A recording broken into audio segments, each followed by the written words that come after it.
Okay, hey everybody, we're here. This is Eric, obviously, and we're in the hot box.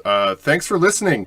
You guys, if you listened to the last episode with Graham, you'll know that I'm on my way to becoming, obviously, the world's best podcaster, one podcast at a time. I took a week off, though. I was back in Saskatoon. I went to go see The Who with my dad. It was an amazing show. It was so crazy to get to see them live. It was a little bit surreal. I came home also after that trip to an unbelievable surprise. Julia had bought, set up, had an electrician come out, installed a hot tub in our house. It was amazing. It was the most spectacular surprise I've ever had in my entire life. If anybody made it out to Cold Lake, they knew how much I loved being able to go in that thing. We had a hot tub in Cold Lake. I thought it was the best thing since sliced bread.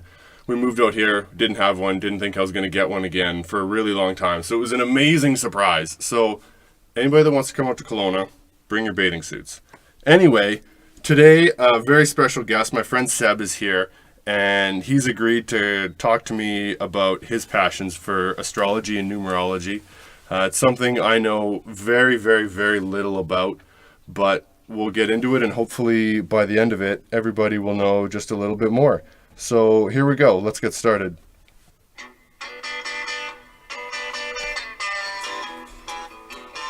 This is Eric's Hot Box.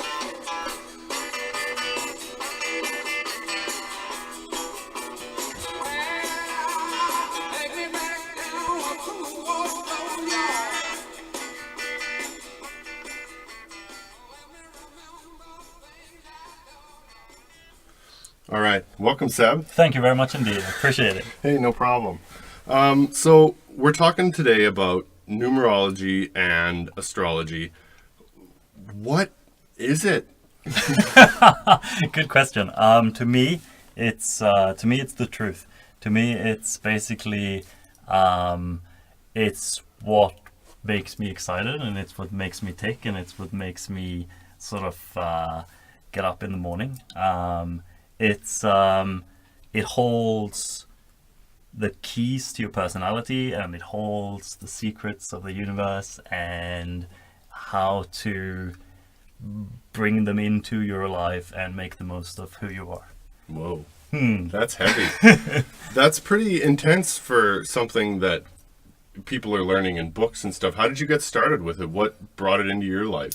What brought it into my life was that I was in quite a dark place myself, and I moved all the way around the world, and then I actually went back to earlier parts of my life thinking, what is it that I actually want to do? And I realized that when I was younger, I really wanted to become a journalist, and I thought, this is going to be incredible. So I took a journalism course, and I didn't like it at all. No It way. was terrible. Worst thing ever. Not interested. Finished the course. But it was it was doing that course that actually made me take the step of doing another course, which was in tarot reading, and reading tarot cards. And that sort of got me started. And then I started doing numerology, and I've since started studying some astrology as well.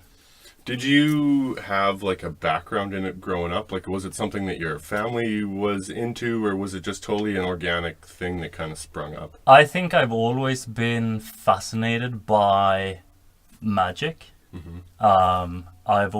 When I was younger, I used to play computer games and stuff, and I was always fascinated by games that had an element of magic in them.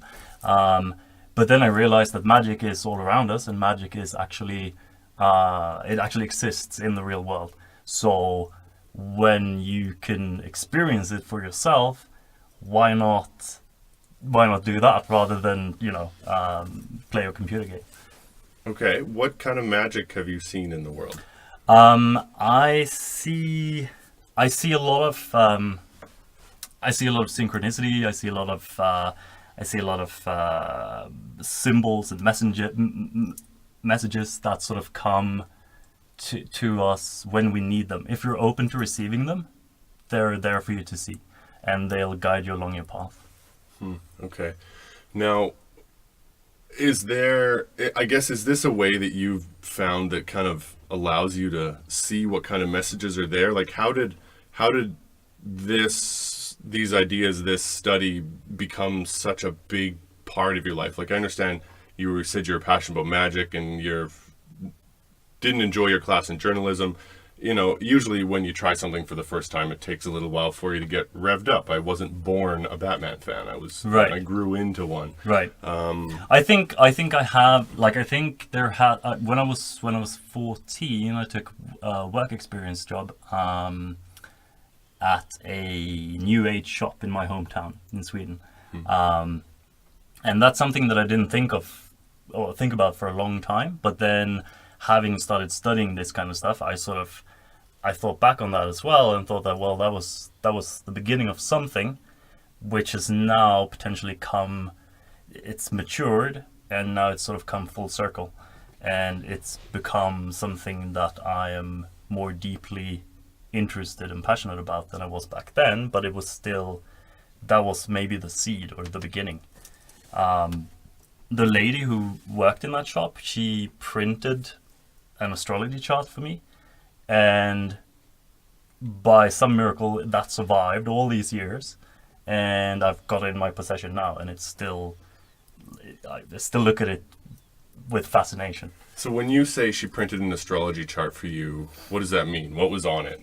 What's on it is the placement of the planets at the time when you're born. So you need your time, you need your location, and of birth, and by knowing those two factors, you can see where all the planets and stars are when you're born. So it's basically a map of who you are at that very point in time when you're born, and everything else in your life sort of radiates out from that point. So I guess my first question for that is, do you feel that there's sort of a predestiny in your life? If the significance of where these celestial objects are when you are born, does that kind of negate ideas of us having free will as people? Not at all. Free will is very real, and it's something that we all possess. The difference is being asleep or being awake. So you can make informed decisions, or you can make uninformed ones.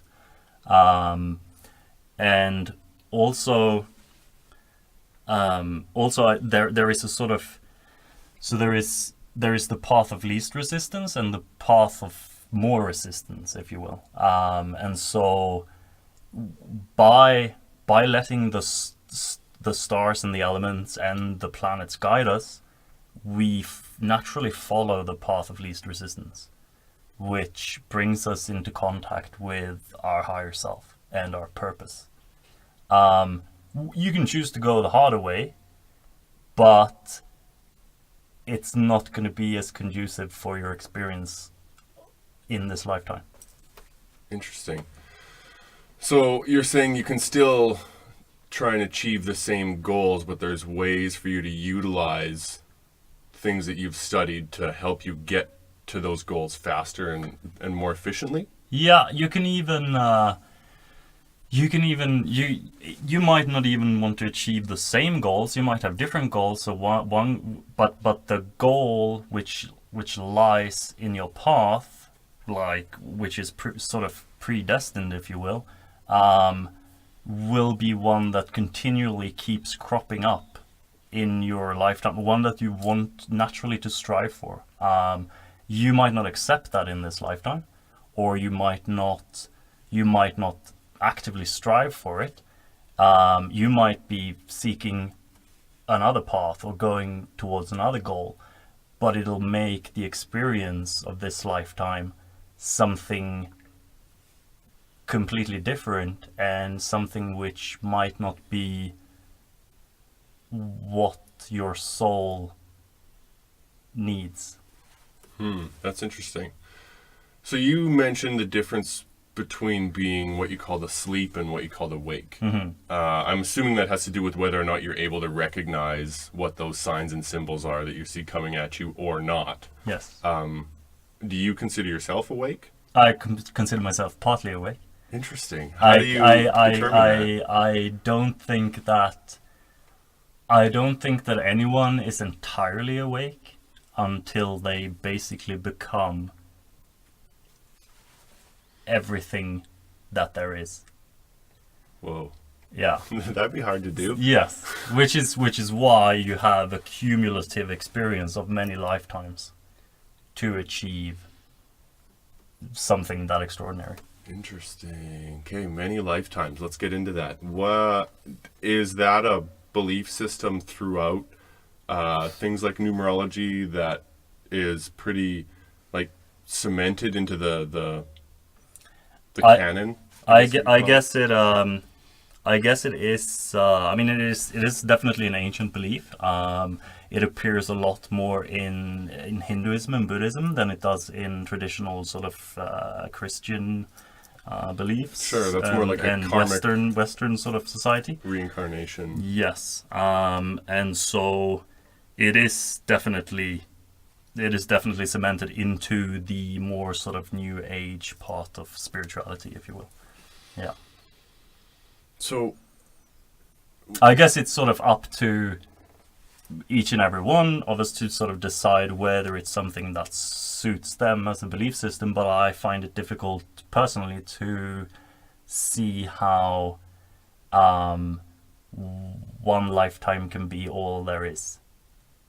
I think that life is as important as death, and they're both experiences.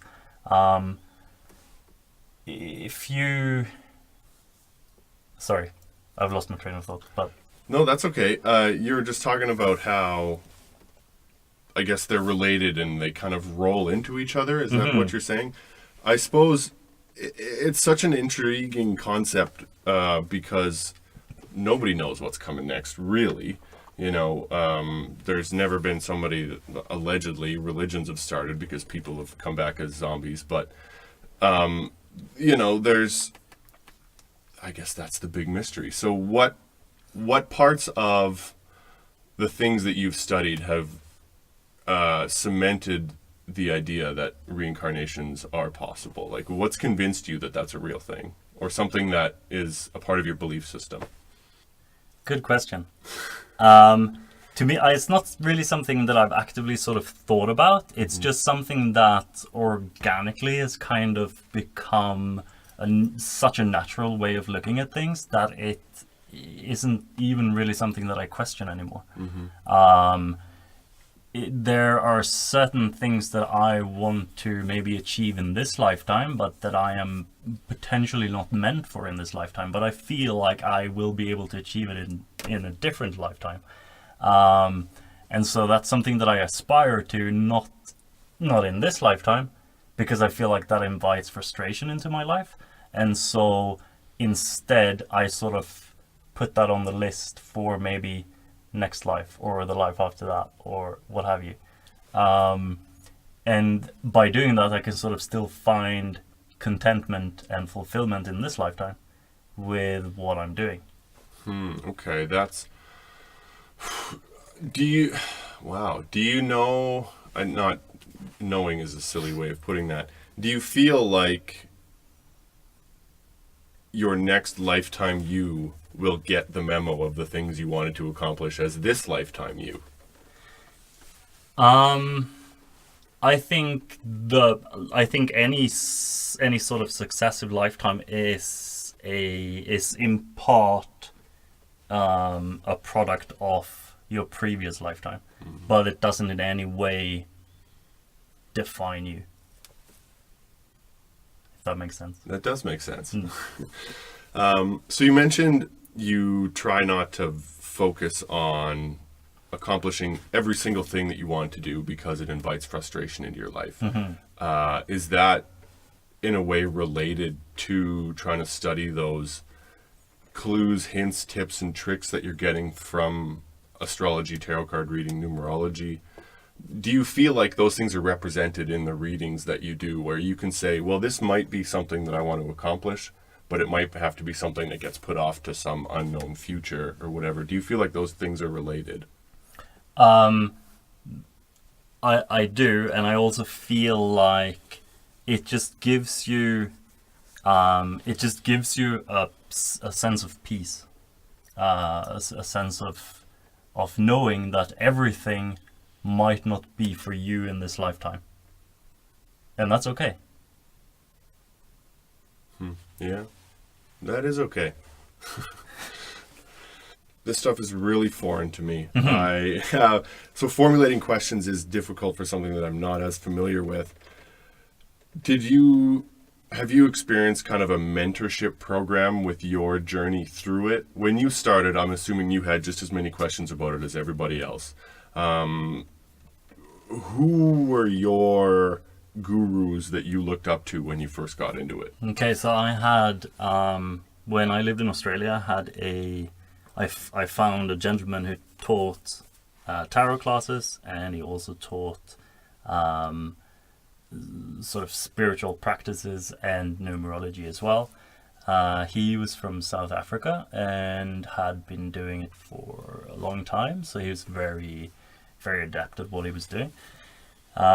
He was definitely a big influence, but to be honest, it's more the vibration that I feel within myself when I study the things that I study that keeps me going. It's not so much outside influences. It's more whenever I read something or explore something or delve deeper into something that has to do with any of these subjects, I feel alive. I can feel the creative spark from higher up, sort of searching down through my body, and that's what kind of keeps me going mostly. So that creative spark, is that something that you feel like, where does that come from for you? When you say the higher up, what does that mean? It's a belief that is sort of grounded in in this sort of mystical knowledge, and it's got to do with the tree of life. It's a pretty complicated concept, and a rather abstract one as well.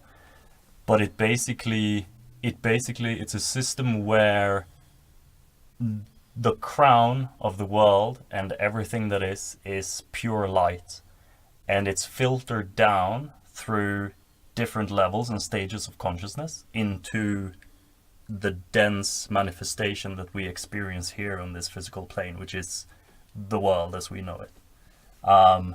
But it's also telling us that there are much more to the universe and to this world than meets the eye. So I guess we're kind of all the primordial monkeys trying to climb up the tree of life to achieve a higher state of consciousness? Yes. Okay, and so you've referenced a diagram that's on the floor here. Can you kind of explain what this is? What we're looking at is it's a piece of paper, and there are a number of circles on it in a complex pattern. There's 4 going straight down the middle, and then 3 on either side, and then there's interconnecting lines between all of them. What is this? So this is basically the Kabbalistic way of viewing life, and it is the tree of life, and it is basically all of existence put into a diagram in order for us to try and understand what makes up everything. It is a diagram in which different levels of consciousness exists in the circles, and then each individual and each star sign has got its own path, and each path is a path walked in the current lifetime between the 2 points of consciousness that it connects. So it is basically a map of your experience of this current lifetime. That's pretty cool. this is a question that I just thought of, and it's kind of an oddball thing.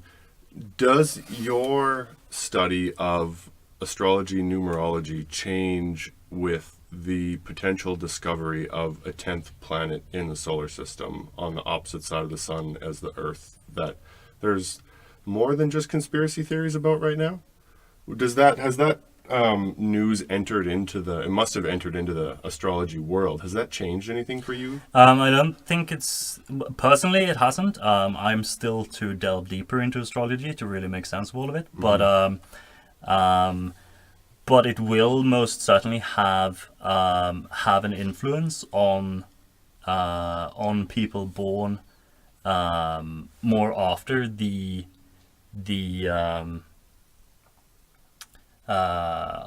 more after the actual fact that it's been discovered than before. But the planet will obviously always have had a certain influence over all of us. There are a number of planets which weren't discovered before. Like only the planets seen by the naked eye were initially part of the sort of astrological school, if you will, and then from the I think 40s and onwards, they discovered a number of planets which can only be seen through magnification and instruments, and those have been integrated into the system. And they have a stronger influence on people born after they were discovered than before. That's interesting. So is it the sort of thing where they are maybe able to better explain a phenomena that potentially there wasn't as much known about before? What kind of influence does a newly discovered body tend to have? Or is there a drastic change that happens? I think the older planets, if you will, have got a stronger influence, and as they move further and further away from our sort of field of vision, they become less and less influential. So the planets closest to Earth are called the personal planets, and those have the most impact on life here on Earth because everything in the universe vibrates. And so does stars and planets and everything we see, you and I, plants, animals. Absolutely. It all holds a vibration, hey? And it's even been proven, like, by scientists, that everything vibrates, hey? Yes. And so it stands to reason that things that are closer to you, its vibration will have a larger impact on your life than things that are further away. I had a question, then it totally escaped me. Oh, yes. You mentioned that your kind of first dipping your toe into this was tarot cards. Can you talk a little bit about that? What they are, why you feel they're significant? Let's just start with that. Sure. Tarot cards, to me, is the sort of more magical element of the experience of this whole sort of astrology, numerology, tarot subject. And there is, it's always fascinated me. I have gone to fortune tellers in the past, and they've told me things that only I personally could possibly have known. And it has always fascinated me. And there is a certain element of magic when someone shuffles the cards and the cards that come up relate to their life. So the tarot is basically 78 cards with depictions on each card. Symbols which are very ancient and very powerful, and ingrained in the sort of in the collective sort of subconscious of everyone who ever has been and ever will be alive. So they will change with the times as well, but it happens very gradually. Now, the 78 cards basically relates to and depicts the entirety of the human experience. So a person utilizes them to try and get an insight into what their experience is pointing to? Yes. I tend to look at it as getting a sort of heads up of things that will come into your life and field of vision. And by being prepared, you can make the most of what's coming, whether that's something good or something bad. It's an experience that you need to have, and it'll happen. But you can approach it in vastly different ways if you're sort of foretold of what's to come. Sort of analogous to driving down the highway at 100 kilometers an hour, and the difference between coming up on a police accident, all of a sudden there's lights and sirens in front of you and you have to deal with it immediately, versus somebody being 300, 400, 500 meters back, a kilometer back, with a road sign saying, slow down, there's something going on ahead. Yeah. So no matter what, you're kind of headed for something or another, whether it's good, bad, or indifferent, but it provides you with a sort of pre-planned ability. Yes. Okay. It's interesting, too, that you said that it has to do with the person shuffling the cards. And I know that we talked about this when I first asked you to come on the show. And that was that even, mathematical science has shown that if one person shuffles a standard 52 playing card deck, that the probability of those cards existing in exactly that order has been pretty much zero. It's so there's so many random chances for the movements of the cards that's probably never existed before and might not ever exist again. Yeah. So that's used as sort of the... And yet the cards that come up relate to the person shuffling them. Right. Like the experience is relayed by the card reader to the querent, resonate with the querent because they are somehow intermingled with his or her energy. What kinds of energies do people have? Can they have? What kind of energies do you see as being represented in the average person you walk up to on the street? What can you see as far as an energy in a person, or what kind of energy can that person have? I think that's really all about listening to your heart and your kind of gut feeling.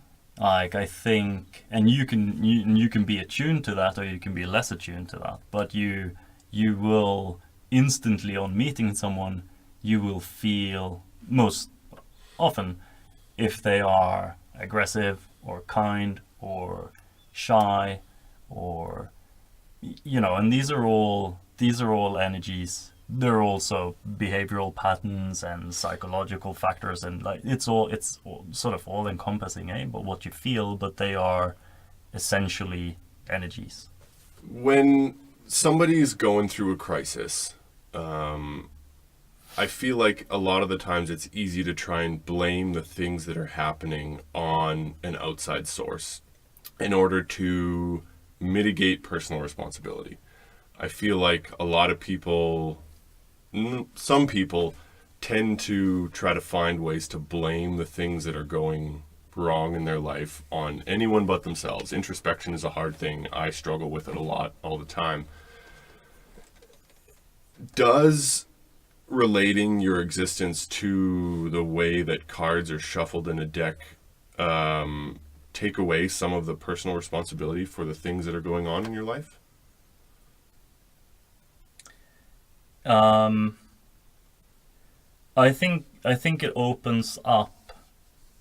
I think it opens up a conversation with yourself, and whether that conversation leads to you taking responsibility or not doesn't really matter, because whatever happens will be what needs to happen in order for you to experience the growth that you need. Oh, that's very interesting. Yeah, that's cool. I feel as if the sort of the reading of the cards, if anything, because it is it is there are outside influences coming in through the cards, which is shown in the cards, but it is read from the perspective of you. So I think it is empowering, and by empowering the person that you're reading for, you allow them to take responsibility for what's happening, and you sort of empower them to continually be able to take responsibility so that they can constructively channel their energies into fulfilling their life in a more sort of constructive way. Do you know what I mean? I think so. My next question is are these readings that happen, let's say, spoiler alert for later, we're going to do a reading on the podcast, and I'm super excited about it. Let's say I shuffle the cards, you're reading them. Is there a subjective bias that exists in your viewing the cards that I've shuffled that could be drastically different from my neighbor that does tarot card readings? And is that a problem within the study of tarot? Like, is it an issue where there is too much subjectivity involved? I think it all has to do with levels of awakeness and levels of the querent to actually relate what is read to them into their life. I think as a reader there is a need for me to be perceptive enough and trusting my intuitive ability enough to relay to you what I see in the cards to the best of my ability. But then there is also, it's a bit like horoscopes kind of thing, that I might be saying something that doesn't seem to relate to your situation at all currently, but say 2 months down the line, it might become very relevant to you. So there can be readings can be either spot on, or they might not resonate very much with the current. But it depends on where they stand, and it also kind of depends on whether they're fluid enough in their thinking to sort of integrate what has been said to them and relate that to their current experiences and their life. Is there a shelf life for a reading?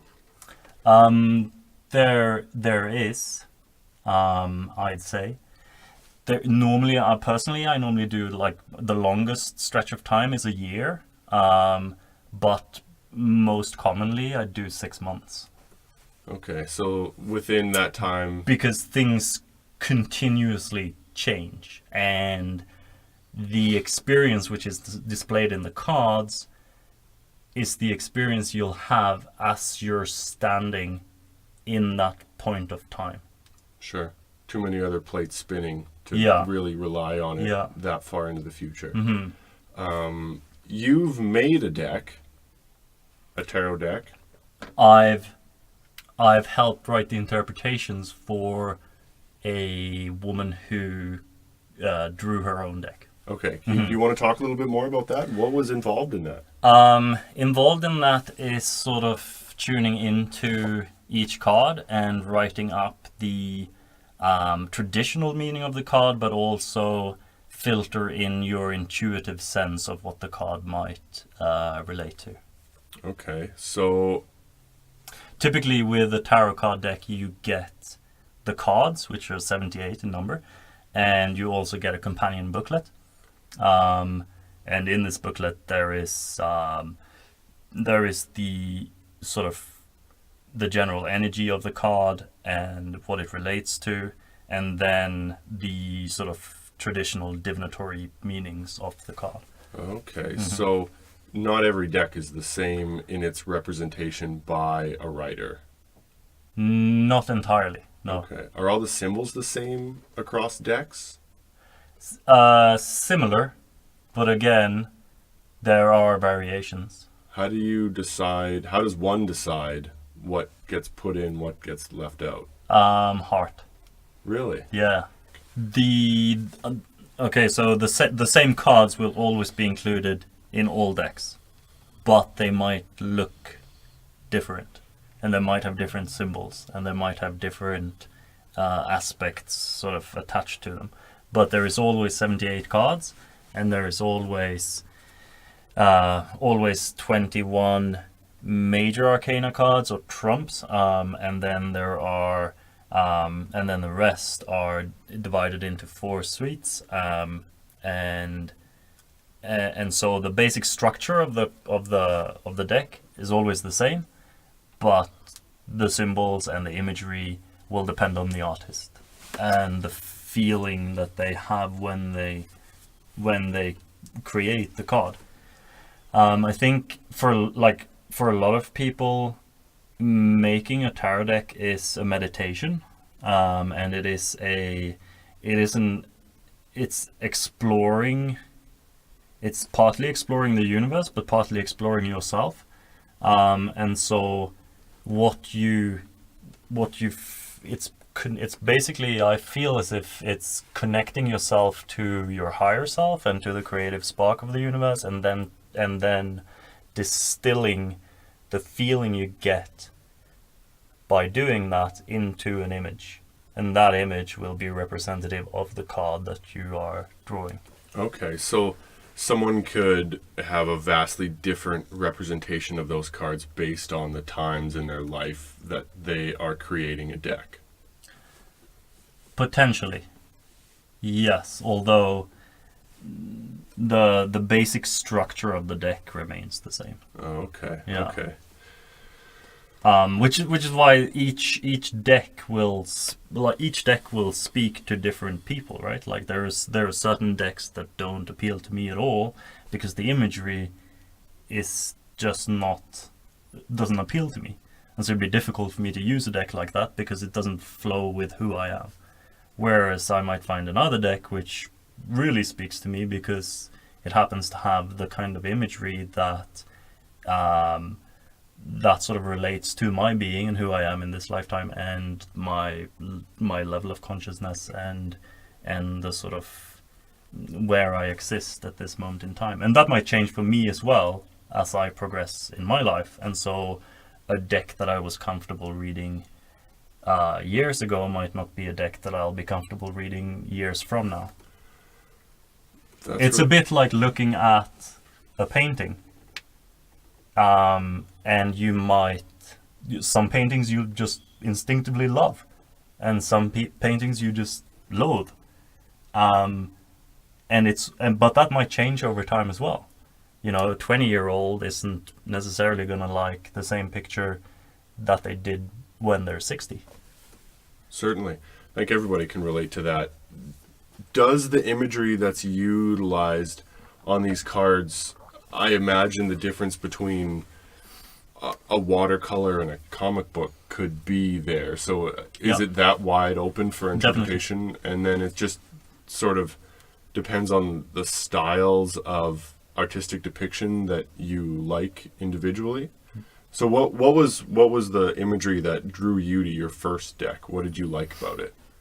The things that really appeal to me in decks are the symbols that aren't necessarily at first apparent when you look at an image. But as you sort of look more at the image, you realize that there are certain hidden meanings to what's been painted onto the card. Are they kind of like picture riddles? Kind of, yeah. How did you discover the first one that you figured out? Sometimes it's it can be through reading a book of someone who's been studying the cards for a long time, and there might be certain things that they relate to the cards that are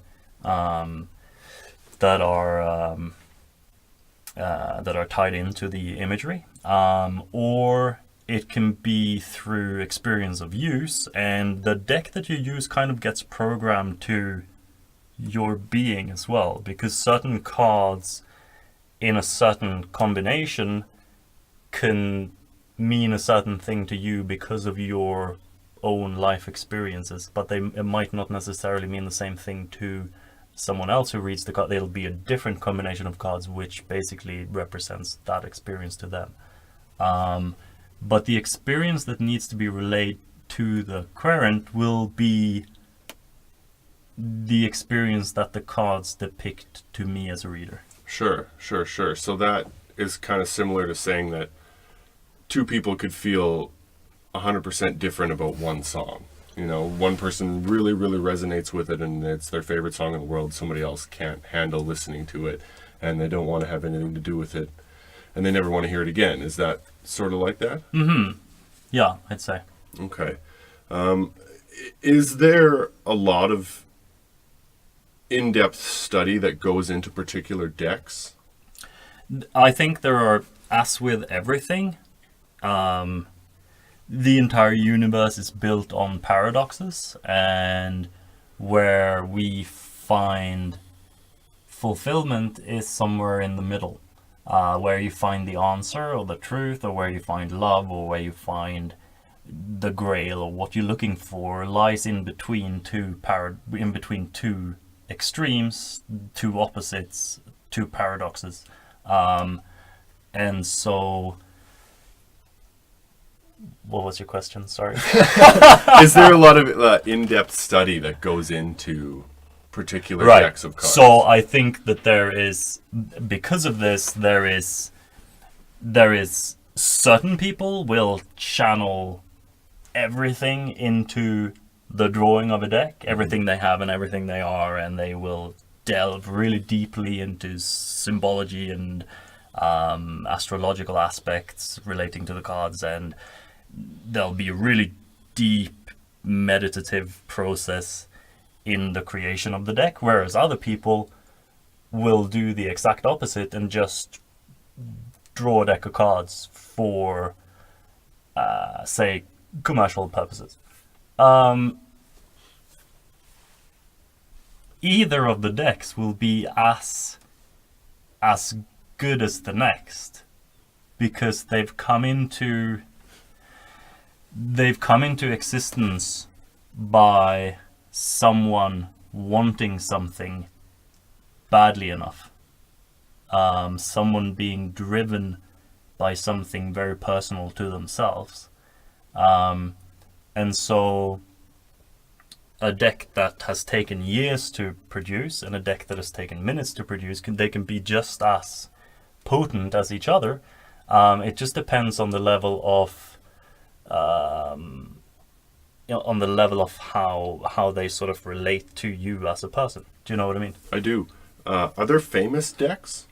There are famous decks, yeah. What is there are two specifically, Rider-Waite deck and the Thoth deck. They are both decks that were produced in the sort of early 1900s, and they are the most sort of prolific decks, and they are the decks that most people use, and they're also the decks that sort of they're also the decks which most other decks are based off. Interesting. Yeah. And those decks in turn are based on the Marseille deck, which is a French deck from around the 1500s, where the imagery is slightly different, and then you move forward 500 years in time, and it's progressed because time changes things, right? And we're moving as things progress and people change and the world changes and everything, all the vibrational energies of the universe, the universe is still expanding. Scientifically, it's been proven that it's still expanding, right? So there'll come a point in time when it starts probably decreasing in size, and then there's physical proof of vibration, and then there's the sort of spiritual feeling of vibration. And as times change and the world changes, the imagery on the decks will progressively change as well, because the initial images on the cards are a distillation of a subconscious energy which is felt throughout all of humanity. It's much like looking at a myth. Myths all relate to human experiences, but they've been made into myths so that they are more easily sort of digestible and understood.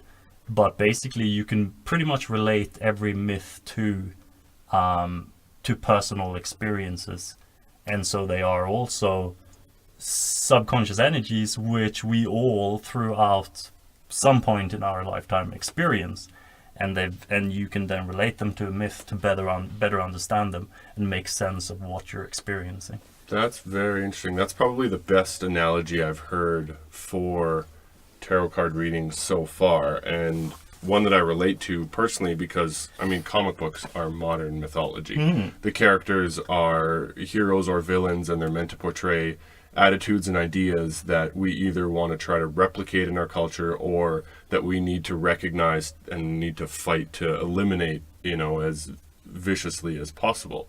So that's really interesting. It's kind of a system where people realized there were lessons that were worth trying to relate to others, and so they tried to find a way to make it accessible to more and more individuals. Because I'm pretty sure if you went back 500 years and tried to tell somebody, I'm going to tell you what's going on in your life based on where the planets, the moon, the stars, the sun are vibrating in transit on the tree of life coming down from the light filtered through, and then they're going to relate to you personally. Just take my word for it. I swear that's what's going to happen. And nobody would have believed, well, very few people would have, although maybe they would have. Maybe skeptical ideas weren't quite as widespread back then, and if someone was seen as a bit of a, could you call it a fortune teller?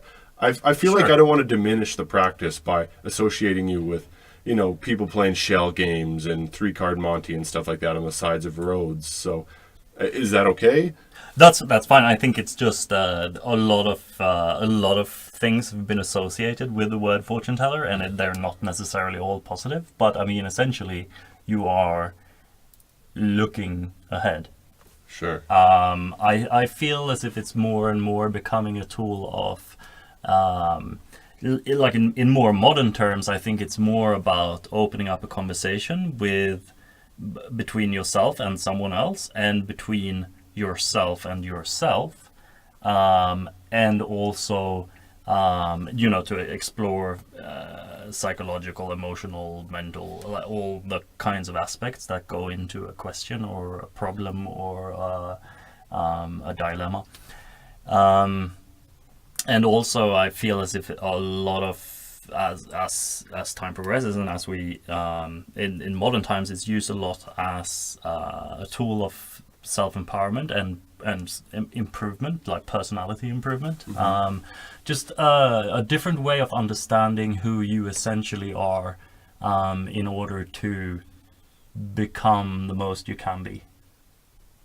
That's the motivating part, I think, that maybe someone isn't trying to tell the future per se, but they're just trying to get a better handle on themselves so that they can deal with any expected or unexpected crises that might come their way. I also feel that there are sometimes when you can't put a word or feeling, or when you can't put a label on something, it might be difficult to handle it or understand it or even explore it, because you just don't even know where to begin. But even just the actual act of relating it to something tangible helps you move on. So there might be aspects of your personality which you don't understand, and it frustrates you. But by finding a way of relating to it, you can start working with it and exploring it in a different way to what you could before. That's cool. My next question was going to be, are there people that utilize this as a therapy for traumatic experiences specifically? Like, have you had experience that people have gotten interested in it to try to cope with something that's already happened, more so than to try to delve into the secrets of their futures. I think it is definitely a see again now we're dealing with a paradox. By exploring the past, you are simultaneously exploring the future, because everything, time is spiral and everything happens in a spiral movement. So looking to your past can help you understand your future, because you're basically, this lifetime is basically one experience which will spiral upwards until you spiral into a new experience. So life and death are just experiences. You can't have an experience where you are non-existent. So when you were born, you woke up having never gone to sleep. And so going to sleep and not waking up is death, but that implies an experience. And I feel as if the past and the future are, they're polar opposites, and you exist in between. But by exploring either, you will learn something either about your past or your future. When someone is trying to find out more about their past and their future, are there times when things happen in the cards that are, let's say, like traumatic to deal with? Have you ever had an experience where the cards have shown somebody something that they couldn't handle at that time? Is there ever kind of that, oh, well, you open Pandora's box and here's some things you may not have necessarily wanted to know about? I think certain I think that's sort of at the discretion of the reader as well, to sort of feel what the person can handle at that point in time. But again, you are never really given more than you are supposed to be able to handle, regardless of whether you're having a tarot card reading or not. Because everything happens for a reason, whether that is traumatic or pleasurable. It happens because it is meant to happen, and it happens just like it's supposed to happen, which takes a lot of pressure off life in general. It's a weird way for me to look at tragedies, though. I talked about it with Graham a little bit. Saying that something awful was supposed to happen is a really shitty thing to say to somebody sometimes. How have you found ways to deal with that? Like, there's got to be times when, even in your brain, you can think, if everything is supposed to happen and did happen the way it was meant to, how does that relate into feeling sympathetic for somebody that got into a car accident, was raped, was, molested as a child? How does that stuff get dealt with? Yeah, I mean, there are a number of horrific things that can happen to you in a lifetime, but again, I believe that people deal with traumatic experiences in different ways. Like, they either shut down and they become catatonic, or like just disappear off the grid kind of thing, or they channel their experience into some sort of creative expression, and by doing so actually help others blossom or flourish or become something more, or so that you either allow the experience to empower you or you don't. And whichever way it's all perspective, right? And whichever way you sort of choose to approach it is the way you need to approach it in this lifetime in order for your soul to have the experience that it needs to have in order to progress to its next reincarnation. Interesting. Very interesting. Yeah. Do you feel this is a little bit of a spacey question, no pun intended. Are the next incarnations that you see happening for you and myself, is there any reference point that they still happen in the same sphere of existence? And by that I mean the whole world. Is there, I guess, I'm imagining that if it's possible that we are continuously reincarnated into different spiritual entities throughout time, there's got to be the possibility that those will exist in different experiences and different realms and different atmospheres than the last one. Have you ever had a feeling of deja vu? Have you ever experienced deja vu in your life? Yeah, for sure. So that is often attributed to a past life. Something that you experience as being sort of deja vu is oftentimes explained as, if you've got a feeling like you've been there before, you've met a person before, or those are invisible ties that you have to a place or a feeling or a person or an experience or a situation, and to me they are they are all the proof I need to believe in the fact that we've been here or somewhere before. Sure. Does that answer your question at all? I don't know. I think so. I'm trying to get further into your perspective of the whole thing. What I kind of want to do now is shift gears into more numerology. Mm-hmm. Can you describe what numerology is? Yes, numerology is basically shorthand of astrology. So it is a system in which you look at the person's birth date, and by looking at the combination of numbers that the person have, you can explain certain personality traits, you can explain certain behaviors, you can explain you can see a certain path that the person might want to take in this lifetime in order to experience fulfillment.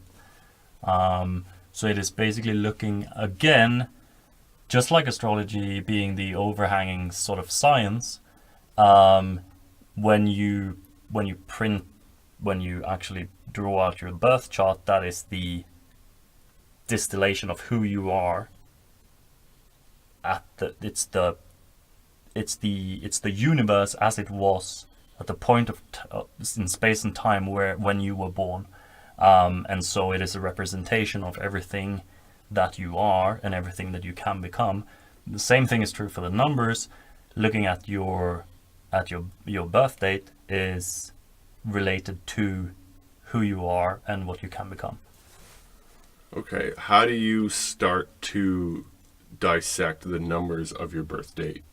What's the beginning steps in that? Because before this podcast started, you asked me for my birth date, my birthplace, and the time of my birth. Yes. So the birthplace and the exact birth time, as well as the date, is needed to get it's needed to develop a astrological chart in where you know where all the planets and stars were at that very point in time when you were born. And because it also, so you have an ascending sign and a descending sign, and those are the star signs, which are the point in time when the sun starts coming up over the horizon. So that's why it's important to have a geographical location, because that determines certain aspects to your personality. And so the geographical location and the exact point of time are more related to astrology, whereas the actual birth date is more related to numerology. And by looking at the birth date, you can determine your ruling number, which is the number which vibrates the most with your being in this lifetime. And then you can look at the individual numbers which makes up your total birth date, and those will describe personality traits and difficulties. And then you can also look at, in numerology, you experience 4 life peaks. And those peaks, so by exploring those peaks, you are looking at, there is a certain element of fortune telling again. Or you can look at it as being at that point in your life that you experience a peak, a certain number will vibrate with you, and so you can either move with that number or move away from that number, and whichever one you choose to do will either invite good fortune or invite frustration into your life. So again, it's sort of being forewarned is being forearmed kind of thing. Sure. Was it difficult for you to start learning about how to manipulate the numbers of birth dates and things like that to start to try and get an understanding of how to relay that information to other people? I just found it really interesting. I took the tarot card course in Sydney in Australia, and when I did that, I met a guy who was also heavily into numerology, and we one night we walked home together, and during that time he basically just looked at my birth date, and by looking at my birth date, he told me a number of things which I guess I'd always known, but wasn't maybe ready to accept, or didn't see clearly enough to make any sense of, or he knew things about my personality and he didn't know me. We'd only met 2 times, and we'd hardly said a word to each other. And then he looked at my birth date, and all of a sudden I felt as if he understood me as a person. And so that just bred instantly in me a fascination, and it also made it more, it just made the exploration of the subject much more interesting and just engaging, and reading about it and exploring it more and more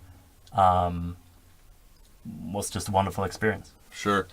If it's too personal, feel free to opt out of the question, but can you share something that he told you about your personality that really rang your bell, so to speak? I don't know if I specifically can remember exactly what he said on that very night, but for example, it can be anything from, so these are numbers that relate to me personally, and it can be anything from him knowing that I am extremely, I'm very emotional. I'm a very much a feeling person. So it can be very it can be personal things that are related to your to emotions and to your mental intelligence, intellectual way of thinking, and it can also be very concrete things like the fact that for example, one of the things he said was that I likely, when I shop for clothes, every time I will look at the tag to see if it needs if it can only be hung to dry? No. Tumble dried? No. Dry cleaned? Yes, dry cleaned. And I do, and I always have done, and I probably always will do. And if it has to be dry cleaned, I won't buy it. He told you that? He told me that, and that's something that I instantly related to, because that's something that I actively do. For example, so it can be silly things like that, or it can be more personal, deeper things like emotion or intellect or certain things like that. That's a totally random pick. Yes. As far as all the things in the universe that he could have said that you do, he said that when you go to buy clothes, you check to make sure if it's not dry clean only. If it is dry clean only, you don't buy it. Yes. And you'd never really talk to him about your clothes buying habits. No, before. never. No. That's amazing. Yes. The chances of picking that right are so small. Yeah. Wow. Which just made me think that there's got to be something to it. Sure. Yeah. Yes, very, very interesting. Very interesting. You sure you didn't like have a line to your mom when the last time she went clothes shopping with you? And I'm pretty sure he didn't. Pretty sure. that's great. I guess I'm unsure what else to go into as far as numerology and tarot card reading. Was there anything else you feel like we didn't touch on that you want to explain or that you want to kind of describe and why it's important to you and why you feel like it's something that's really shaped the way that your life has gone? I just feel like I want to say that whatever you do in life, make sure that you do it from a place of love and from a place where you're actively at least trying to follow your heart. Because I think as long as you do, you will end up where you need to be. That's great. That's perfect. How do you feel about doing that reading now? Sure thing. Awesome. We're going to take a quick break from here. We're going to get set up to do that, and we'll be right back.